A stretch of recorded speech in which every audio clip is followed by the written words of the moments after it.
तो कहियो कुरवे में बीतत रहे रात हो, अब तू बनेलू अनजान।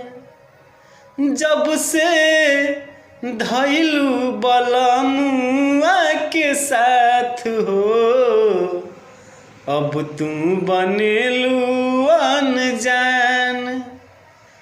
तो कहियो कुरवे में बीतत रहे रात हो, अब तू बनेलू अनजान। डर बाटे सैया से जाने न बात तोहार पहिला मिलन के। भाई अच्छा लगी तो लाइक होके के चाहिए। डर बाटे